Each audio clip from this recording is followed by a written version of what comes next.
우리 진짜로 옆 사람과 이렇게 한번 인사 나눴으면 좋겠습니다. 당신은 생각보다 많은 특권을 가진 사람입니다. 인사 나눌까요? 당신은 생각보다 많은 특권을 가진 사람입니다. 그렇게 믿으세요? 아멘. 또 한번 인사 나눕시다. 당신에게는 그 특권을 알릴 의무가 있습니다. 인사 나눕니다. 당신에게는 그 특권을 알릴 의무가 있습니다. 아멘. 우리 선교지에 갔다 오신 분들뿐만 아니라 이 자리에 계신 모든 분들, 또 우리 전지영 형제님께서 기도하신 그 가운데 우리 자신이 선교지고 우리 자신에게 복음이 필요한 그런 사람들에게 우리 모두는 선교사로서 또 하나님께서 우리에게 주신 그 은혜들을 이 세상에 알릴 그런 의무가 분명하게 있는 줄로 믿습니다. 보통 어떤 사실이나 정보를 다른 사람에게 알려주는 그 역할을 하는 사람들을 가리켜서 무엇이라고 하냐면 오늘 본문의 제목처럼 알림이라고 그렇게 이야기합니다. 이런 알림에게 있어서 가장 중요한 부분이 있는데요. 그것이 무엇이냐면 바로 이 알림이 자신에게 알려야 할 사실이나 정보가 있어야 한다는 것입니다. 아무 사실과 정보도 없음에도 불구하고 무언가를 알릴 수는 없을 것이죠. 그리고 그 사실이나 정보가 거짓에 기반한 것이면 안 됩니다. 그 사실이나 정보가 반드시 진실에 기반해야 한다는 것, 그것이 알림에게 있어서 정말로 중요한 부분인 것입니다. 그런 의미에서 저와 여러분 같은 그리스도인은요, 세상 가운데 진리에 근거한 그런 정보들을 많이 가지고 있습니다. 세상은 거짓에 기반한 그런 정보들을 우리에게 많이 알려주지만 우리는 절대로 거짓에 의한 정보가 단 하나도 없습니다. 성경의 진리를 말하고 있기 때문이죠. 그래서 그 진리에 근거한 정보를 우리는 너무나 많이 알고 있는데, 그리고 가지고 있는데, 우리 그리스도인은 그 정보를 알려야 할, 세상 가운데 전해야 할 그런 의무가 분명히 있다는 것입니다. 특별히 저와 여러분 오늘 본문에서 증거하고 있는 이 진리에 근거한 정보를 세상 가운데 알려야 되는데요. 그 정보는 무엇이냐면 바로 우리가 이 세상 가운데서 어떠한 존재인지에 관한 것입니다. 오늘 본문 우리를 가리켜서 신분적으로 어떤 특권을 가진 존재로 설명을 하고 있습니다. 그런데 그 특권이라는 것이요, 우리가 팍스 로마나 많이 들어보셨잖아요. 이 팍스 로마나에 물들어 있는 세상의 기준과 가치에 비추어 본다면 이 특권은 너무나 초라해 보이는 것일지도 모르겠습니다. 뭐 이런 게 특권일까? 라고 생각할지도 모른다는 것입니다. 사실 세상은요, 당장 내 눈에 보이거나 혹은 내 손에 잡히는 것들 가운데 실질적으로 그것들이 내 삶에 유익이 된다면 그것들을 가리켜서 가치 있는 것들이라고 이야기합니다. 그래서 이 세상은요, 오늘 본문에 기록된 이 특권에 대해서는 실질적인 유익이 따르지 않는다는 그런 이유 때문에 무가치한 것으로 여기기 십상입니다. 그러나 세상이 무가치하게 여기는 이 특권은요, 당장 우리의 삶 가운데서는 실익이 없는 것처럼 보여질지라도 믿음의 눈을 가지고 바라보면요, 이 특권이야말로 이 세상 그 무엇과도 바꿀 수 없는 가치 있는 것임에 틀림이 없습니다. 이러한 사실에 대해 사도 바울은요, 고린도서 4장 18절 말씀에서 이렇게 고백합니다. 우리가 주목하는 것은 보이는 것이 아니요 보이지 않는 것이니, 보이는 것은 잠깐이요 보이지 않는 것은 영원함이라. 여러분, 세상은 아무리 당장 눈에 보이는 그 실익의 가치를 둔다고 할지라도 오늘 그리스도인된 저와 여러분만큼은요, 영원한 것의 가치를 두고 살아가시기를 우리 주님의 이름으로 간절히 부탁을 드립니다.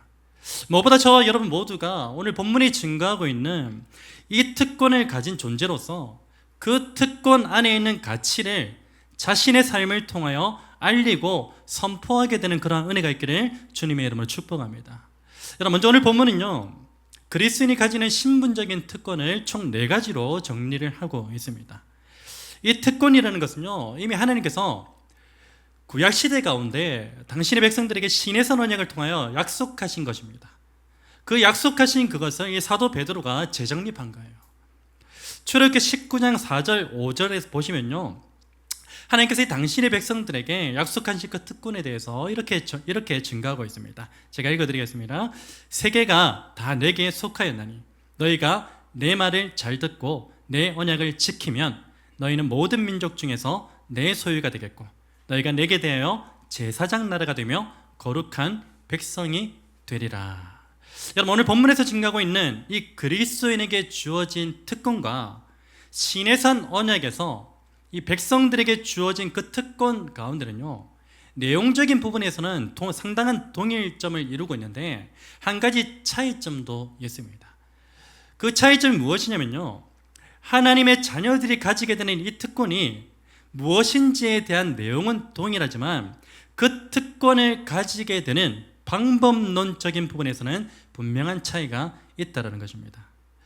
여러분, 시내산 언약에서 보면요, 이 백성들이 하나님의 소유가 되고 제사장 나라가 되고 그리고 거룩한 백성이 되기 위해서는요, 한 가지 조건이 붙습니다. 전제 조건이 따른다는 것입니다. 어떤 조건입니까?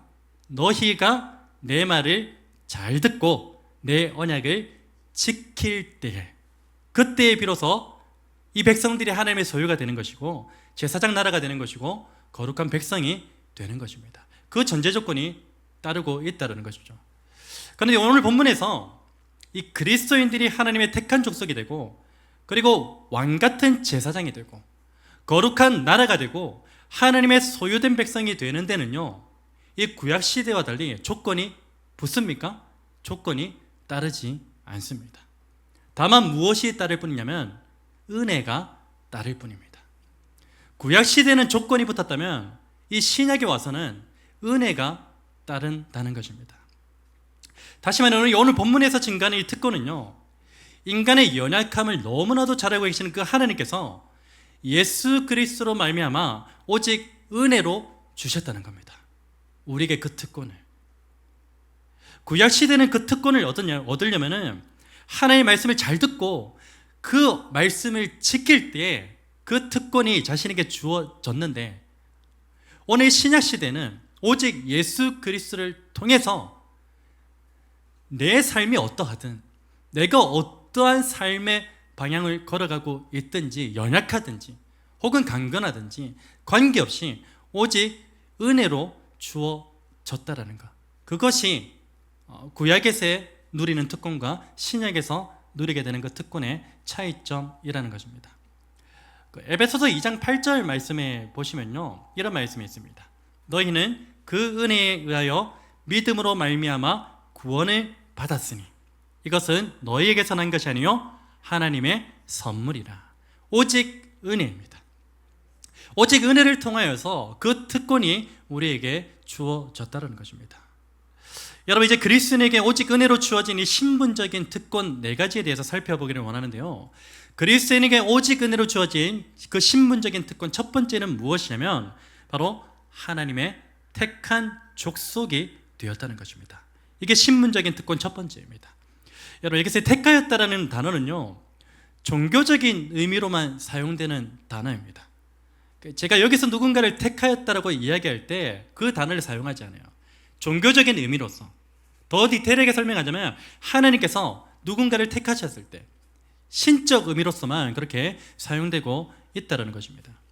그래서 그리스도인에게 주어진 이 특권은요, 이 세상의 그 어떤 유력한 자들과는 비교할 수 없을 정도로 더 크고 놀라우신 하나님께로부터 택함을 받았다는 것을 의미하는 것입니다. 여러분, 사람은 일반적으로요, 자신보다 더 유력한 사람에게 선택받는 것을 매우 중요한 가치로 여기며 살아갑니다.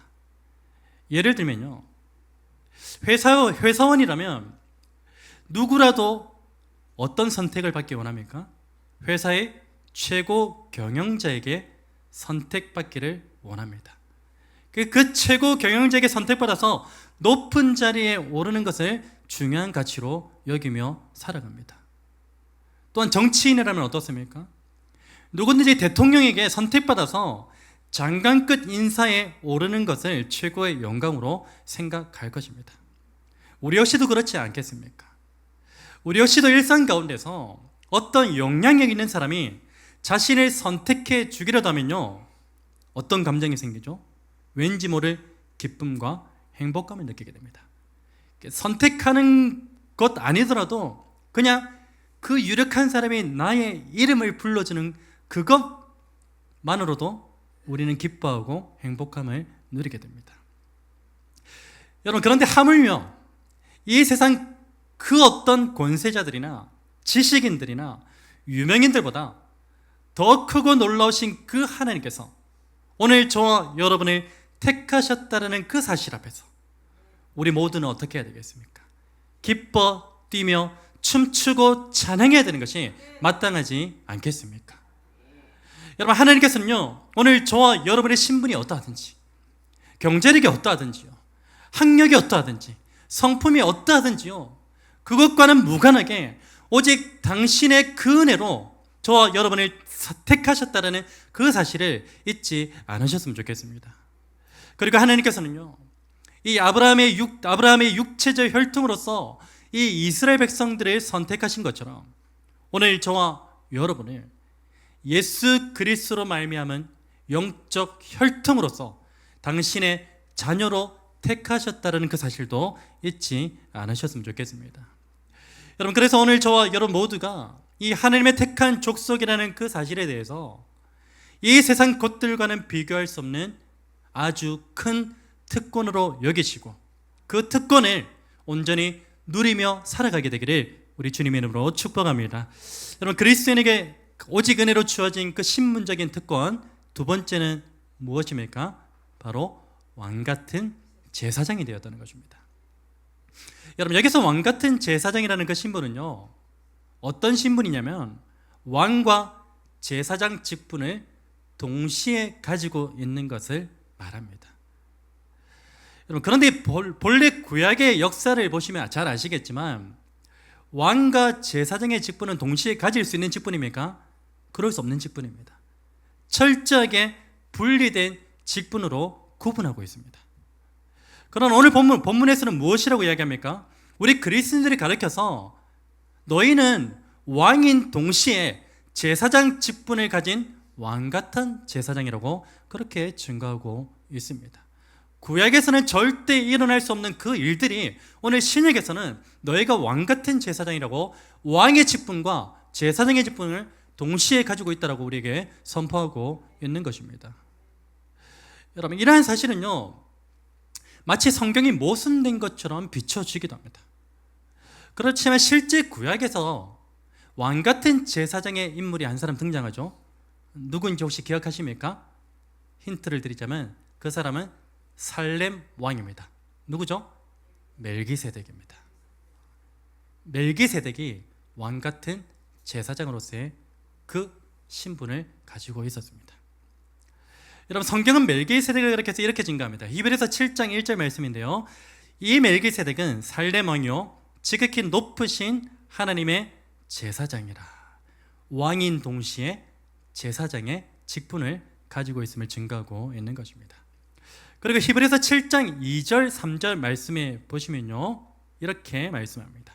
그 이름을 해석하면 먼저는 의의 왕이요 그 다음은 살렘 왕이니 곧 평강의 왕이요 아버지도 없고 어머니도 없고 족보도 없고 시작한 날도 없고 생명의 끝도 없어 하나님의 아들과 닮아서 항상 제사장으로 있느니라. 이것은 무엇을 말하고 있냐면요, 성경이 멜기세덱을 가리켜서 예수 그리스도를 예표하는 아주 신비한 인물로 증거하고 있다는 것입니다.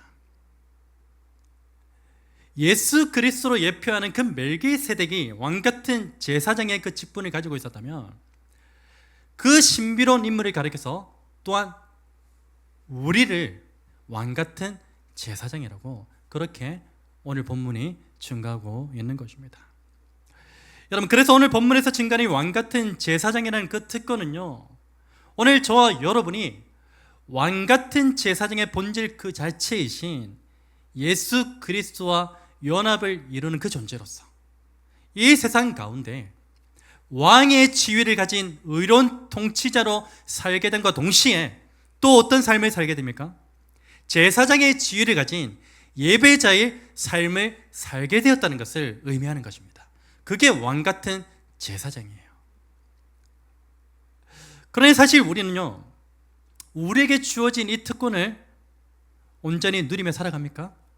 그러지 못하죠. 그 특권을 온전히 누리지 못한 채로 사는 경우가 너무나 많은 것 같습니다. 우리 모두는요, 이 왕의 지위를 가진 존재로서 이 세상을 향하여 무엇을 선포해야 되죠? 왕으로서 의를 선포해야 됩니다. 공의를 선포해야 돼요. 그렇지만 실상은 어떻습니까?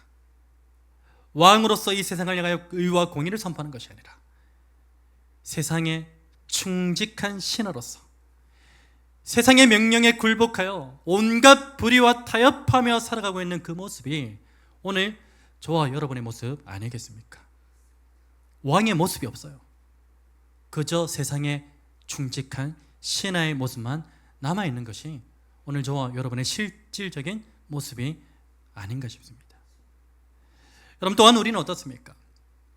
이 제사장의 지혜를 가진 존재죠. 제사장의 지혜를 가진 존재로서 이 세상 가운데 우리는 누구만을 예배해야 됩니까? 하나님만을 예배해야 돼요. 여러분, 이 구약 시대에는 하나님께 다이렉트로 예배할 수 있었습니까? 못했어요. 근데 지금 우리는 어떻습니까? 예수 그리스도와 연합되어진 상태이기 때문에 그 예수 그리스도의 그 이름을 힘입어서 아버지께 예배전으로 나갈 수 있게 되었지 않습니까? 그게 특권이에요. 그게 특권이기 때문에 이 특권을 누려야 돼요. 그래서 날마다 우리는 하나님만을 예배하는 온전한 예배자로 살아가야 돼요. 그러나 우리의 실상은 어떻습니까? 하나님을 예배하기보다는 무엇을 예배하죠? 이 세상 가운데 썩어 없어질 것들을 탐하면서 그것들을 우상으로 삼고 그것들을 예배하기 바쁜 모습이 오늘 저와 여러분의 부끄러운 모습 아니겠습니까? 여러분, 간절히 바랍니다. 오늘 저와 여러분에게 은혜로 주어진 이 특권이 오늘 저와 여러분의 삶 가운데서 제대로 작동되는 은혜가 있기를 주님의 이름으로 축복합니다.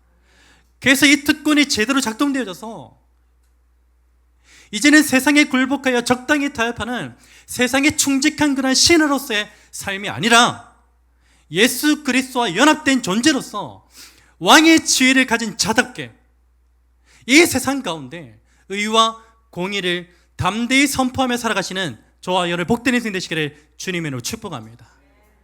그리고 이제는 더 이상 세상의 것들을 우상으로 삼고 그것들을 예배하는 삶이 아니라요, 오직 하나님만을 예배함으로 제사장으로서의 그 삶을 온전하게 살아가시는 저와 여러분의 복된 인생 되시기를 주님의 이름으로 축복합니다.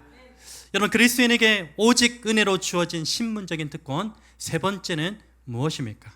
바로 거룩한 나라가 되었다는 것입니다. 여러분, 여기서 말하는 거룩한 나라는요, 본래 하나님을 섬기기 위해서 구별된 이스라엘 백성을 호칭하는 그러한 표현이에요.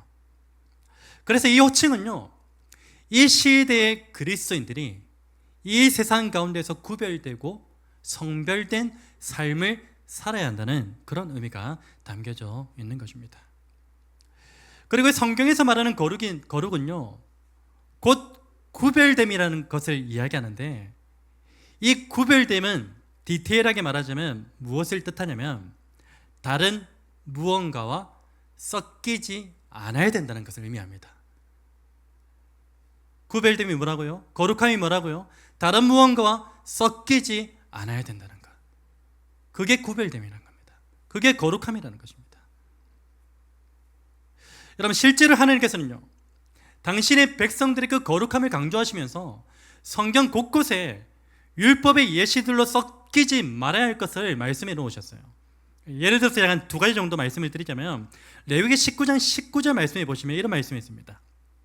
내 가축을 다른 종류와 교미시키지 말며 섞이지 말라는 겁니다.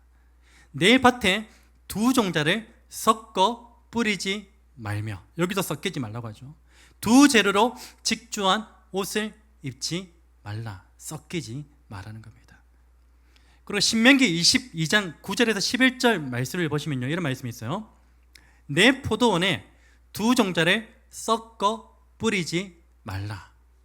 너는 소와 나귀를 한 멍에에 매어 밭을 갈지 말라, 섞지 말라는 겁니다. 양털과 배실로 섞어 짠 것을 입지 말라, 섞이지 말라는 겁니다. 이게 구별됨이고 이게 거룩함이에요. 여러분, 이러한 율법의 규례들은요, 하나님께서 단순하게 그냥 농업법에 대해서 말씀하신 게 아니에요. 그리고 의복법에 대해서 이들에게 가르쳐 주시기 위해서 하신 말씀이 아니라는 것입니다. 이 안에 담겨져 있는 진리는 무엇입니까? 이스라엘 백성들이 그만큼 구별되게 거룩하게 살아야 한다는 것을 율법 안에 상징적으로 가르쳐 주고 계셨다는 것입니다. 여러분, 이러한 구별됨의 가르침은요, 오늘 신약에는 없습니까? 신약에도 동일하게 나타납니다. 제가 대표적으로 한 가지만 말씀을 드리면 고린도서 6장 14절에서 15절 말씀인데요, 우리말 성경 번역본을 제가 한번 읽어드릴게요. 여러분은 믿지 않는 사람들과 함께 멍에를 매지 마십시오. 섞이지 말라는 겁니다. 믿지 않는 사람들과 교제하지 말라는 말이 아니에요. 잘 이해하셔야 돼요. 그리고 의와 불법이 어떻게 함께 짝하며 빛과 어둠이 어떻게 사귈 수 있겠습니까? 그리스도와 벨리알이 어떻게 하나가 되며 믿는 사람과 믿지 않는 사람이 어떻게 함께 몫을 나눌 수 있겠습니까? 진리가 뭐죠? 섞이지 말라는 겁니다. 한 발은 세상에, 한 발은 교회에 두지 말라는 겁니다. 한 발은 하나님께, 한 발은 세상에 보기 좋은 것들에 발을 놓지 말라는 겁니다. 섞이지 말라는 거예요. 여러분, 이러한 맥락에서 볼 때요, 오늘 본문에서의 증거니 거룩한 나라는 무엇을 말하는 것일까요?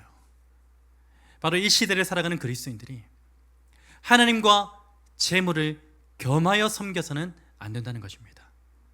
그리고 세속적 혼합주의나 종교적 혼합주의에 빠져서는 안 된다는 그 사실을 우리에게 말씀해 주고 있는 것입니다. 사랑하는 여러분, 오늘 저와 여러분 모두가 이 시대 가운데 거룩한 나라로서 다른 무언가와 섞이지 않게 되기를 바랍니다. 온갖 혼합주의에 빠지지 않게 되기를 간절히 바랍니다. 특별히 하나님의 말씀과 세상의 가치가 충돌할 때 우리는 어떻게 해야 되죠? 하나님의 말씀이 세상의 가치에 흡수되어져야 됩니까? 그러면 안 됩니다. 지금까지 그렇게 살아왔다면 이제는 그 삶을 청산하셔야 돼요. 지금까지는 내가 가진 하나님의 말씀이 세상의 가치에 흡수되어 버렸다면 이제는 그 삶을 청산해야 됩니다. 하나님의 말씀과 세상의 가치가 충돌할 때면 이제는 우리 어떻게 해야 됩니까?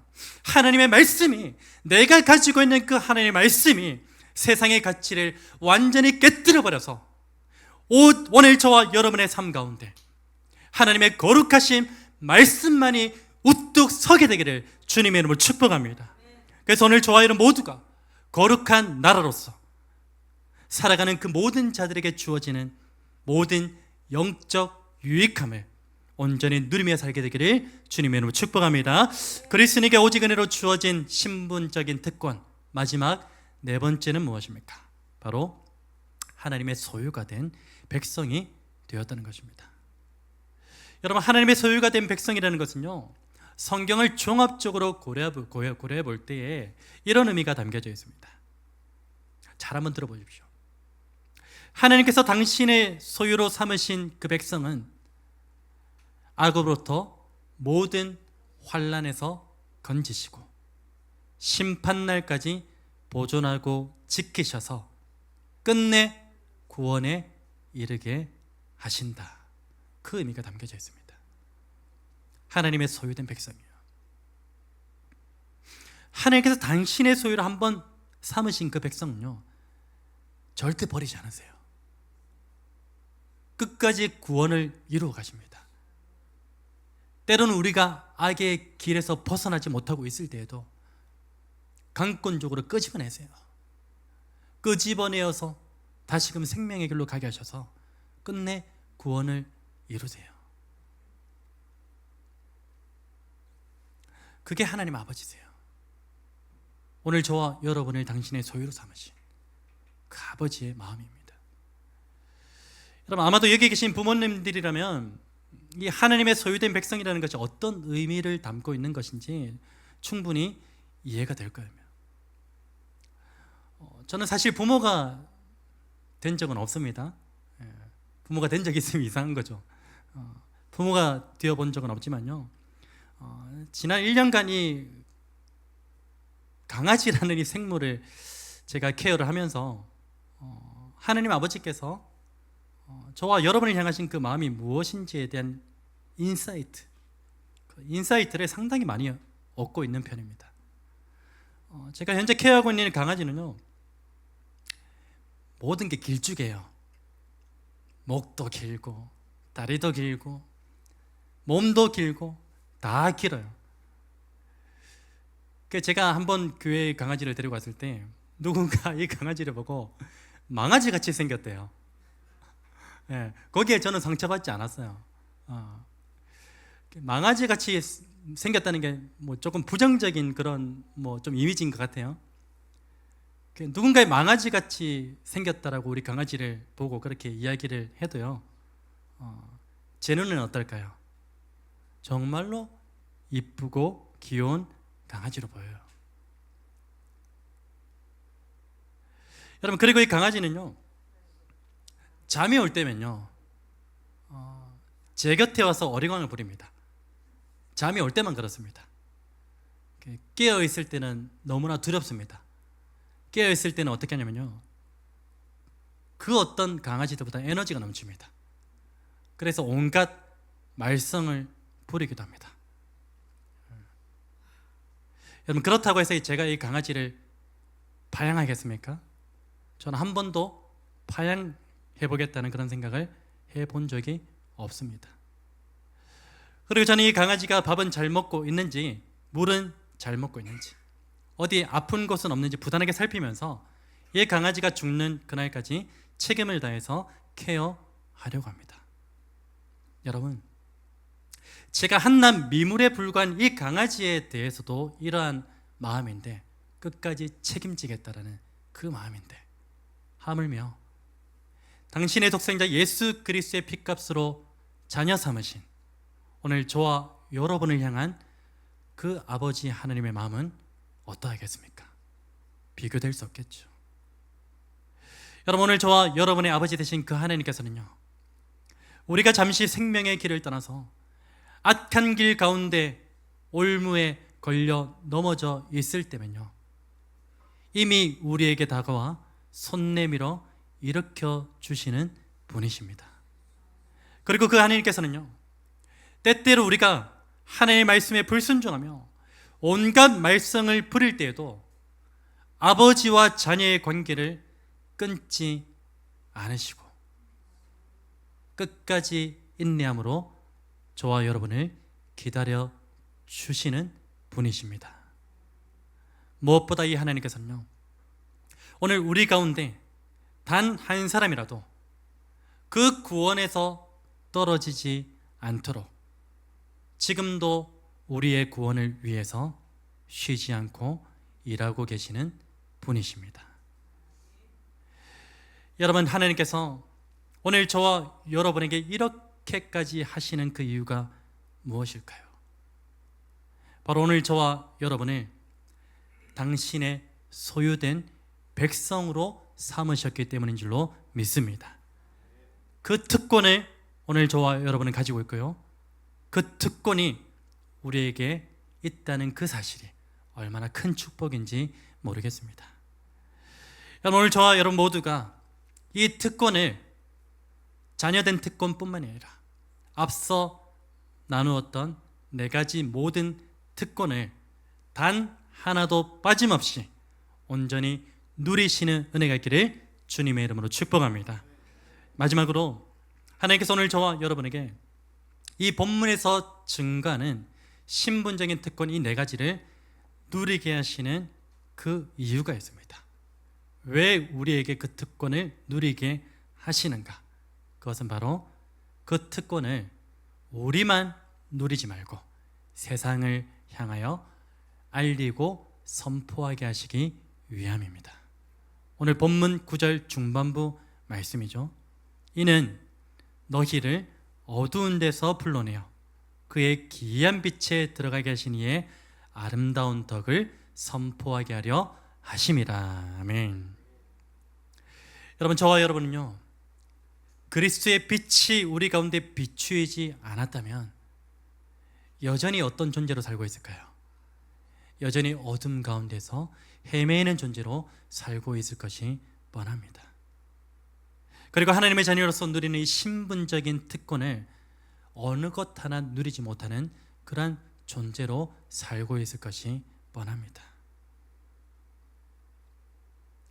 여러분, 간절히 바라기는요, 예수 그리스도로 말미암아 생명의 빛을 소유하고 하나님의 자녀로서 그 특권을 누리고 있는 저와 여러분 모두가 이제는 저와 여러분이 소유하고 있는 그 빛을, 그 특권을 나만 누리지 마시고 나만 가지고 있지 마시고 이 세상 가운데 널리 알리시고 선포하심으로써 그 빛이 비추이는 곳곳마다 죽음과 어둠의 그림자는 완전히 사라지고 생명과 빛의 열매가 풍성하게 열리게 되기를 주님으로 축복합니다.